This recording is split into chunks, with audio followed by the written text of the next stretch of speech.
Hey everyone, and welcome to this explainer. I am absolutely thrilled to have you here today. If you're the kind of focused learner who loves uncovering the hidden mechanics of the digital world, well, you're in the exact right place. Today, we're shrinking down and diving headfirst into the microscopic, super high-speed world of networking. We're going to unpack something you've probably used or heard of 1,000 times, but maybe never actually seen from the inside out. It all starts with a simple question. What really happens when you send a ping? Think about it. You type 4 little letters into a command prompt, you hit enter, and milliseconds later you get a reply. It feels totally instantaneous, right? It feels simple. But beneath that simple command lies a fascinating microscopic detective story. We're talking about pausing time, shouting into crowded rooms, rapid-fire calculations, and this highly choreographed dance between your computer's hardware and software. So today we're going to slow time down and track that journey, step by step. All right, part 1, the quiet network setup. Let's establish our baseline. Okay, let's set the stage here. We've got our sender, PC1. It has an IP address of 192.168.1.10 and a physical hardware address, its MAC address, of AABBCC111111. Connected via a central network switch is our target, PC2. It's sitting over there at IP 192.168.1.20 with a MAC address full of 22s. But I want you to notice PC1's ARP cache. It is completely empty. It literally knows nothing about its neighbors right now. This is a totally clean slate, just a completely quiet local area network. Moving on to part 2, the missing MAC roadblock. Let's watch the OSI stack, which is basically the computer's internal shipping department, spring into action inside PC1. Step 1. Deep down at Layer 3, the network layer, the initial data block gets generated.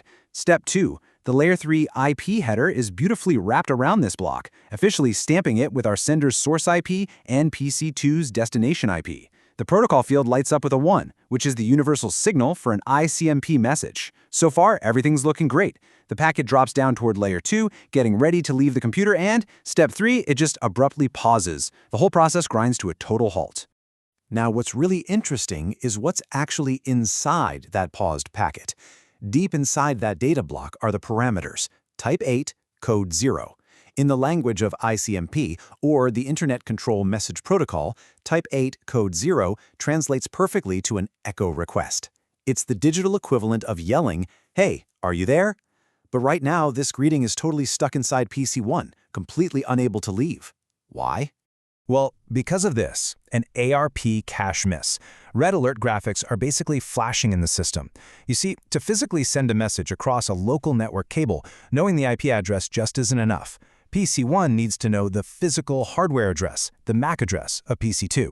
But remember our quiet setup from earlier? PC1's cache is empty. The destination MAC is completely unknown. We have an IP address? Sure, but no physical delivery address. We are completely frozen. So we need a detour. Part 3, the ARP broadcast. Layer 3 hands control over to the Address Resolution Protocol, or ARP. It immediately drafts a brand new data structure to solve our missing MAC mystery. Check out the specific fields it fills in. The operation is set to 1, meaning this is a request.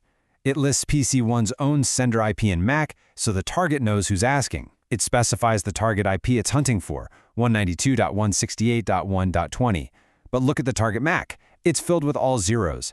That's the digital way of saying, I have absolutely no idea what this is. Please fill in the blank.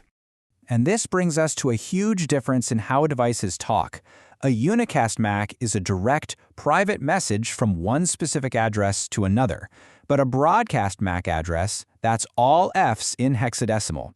When PC1 wraps this ARP request at Layer 2, it uses this broadcast MAC as the destination. It's essentially standing up in a crowded room with a megaphone and shouting, "Hey, whoever has the IP address 192.168.1.20, reveal yourself right now." Let's trace this physical journey. Step 1. Down at Layer 2, an Ethernet 2 frame wraps around our ARP request, flagging the ether type as 0x0806. That just tells any receiving computer, hey, this is an ARP message. Step 2, it drops to Layer 1, the physical LAN card, and transforms from code into a stream of flashing digital binary data pulses traveling down the copper wire. Step 3, it hits the central network switch. The switch reads that all-F broadcast MAC address and acts like a frantic mail clerk. It copies the frame and floods it out of every single active port. Literally everyone on the network is going to hear this question. All right, part 4, the ARP reply. Over a PC2, those electrical signals convert back into an Ethernet frame. Layer 2 sees it's a broadcast, accepts it, checks that 0x0806 ether type, and shoots it straight up to its own ARP engine. The ARP engine reads the target IP in the request, 192.168.1.20. And boom, it goes, wait, that's me! PC2 claims the request. And before it even answers, it does something super clever. It looks at the sender info and proactively updates its own internal ARP table, logging that PC1's IP maps to PC1's MAC address.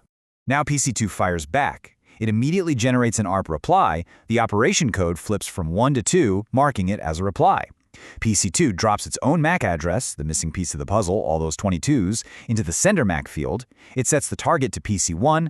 Layer 2 wraps this up, but this time it's not a broadcast. Nope, it's a unicast Ethernet frame addressed directly to PC1. It drops to Layer 1, turns back into electrical pulses, and shoots straight back through the switch right to PC1. Mystery solved. Which brings us to part 5, sending the ICMP request, finally getting back to business. PC1 receives that unicast frame from PC2. It excitedly extracts the missing MAC address from the payload and updates that previously empty ARP cache. It logs it permanently, 192.168.1.20 equals AABBC 222222. The roadblock is completely cleared. Now we get to see the actual ping process play out. Step 1.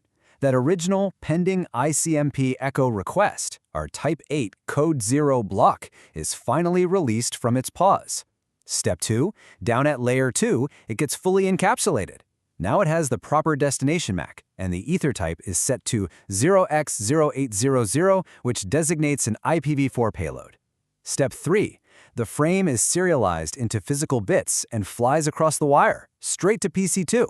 Step 4, PC2 receives it and works in reverse. Layer 2 strips the Ethernet header. Layer 3 strips the IP header. The payload is officially handed over to PC2's ICMP module. The request has landed. And finally, part 6, the ICMP echo reply. PC2's ICMP engine goes to work now and constructs a brand new payload. It swaps the parameters around. Instead of Type 8, it generates a Type 0 Code 0. This very specific parameter configuration is the universal network sign for an echo reply. It is basically PC2 mathematically stating, yep, I'm here, I got your message, and I'm sending this back. The trip back? Super smooth and high speed. The maps have already been drawn. The echo reply passes down to Layer 3 with the destination IP set to PC1. Down to Layer 2, the destination MAC is effortlessly attached. No ARP megaphone broadcast needed this time because PC2 already cached it. The frame traverses Layer 1 as pulses, hits PC1, gets fully decapsulated up the stack, and boom, a triumphant message flashes on your terminal console. Ping reply received. To really put this into perspective, just look at this timeline. It is wild how fast this happens. T1, you hit enter, the ICMP block is created, but it pauses. T2, the system pivots and blasts that ARP request megaphone across the network. T3, the target answers with an ARP reply. T4, only then is the original ICMP request fully encapsulated and sent out. And finally, T5, the target processes the ICMP request and fires back the ICMP reply. All of this crazy multi-layered choreography, the caching, the broadcasting, the encapsulating, it literally happens in just a few milliseconds. Which leaves us with this final thought. You've just seen the staggering complexity and sheer efficiency required to process the single most basic command in networking, the ARP cache misses, the switch flooding, the ICMP generation. So ask yourself, if all that happens for just a simple ping, what other micro-mysteries are flashing through your network cables right now? Every web page you load, every video stream you start, it kicks off millions of these invisible microscopic interactions. I really hope this explainer gave you a whole new appreciation for the silent, beautiful logic of our digital world. Keep exploring, stay curious, and I'll catch you in the next one.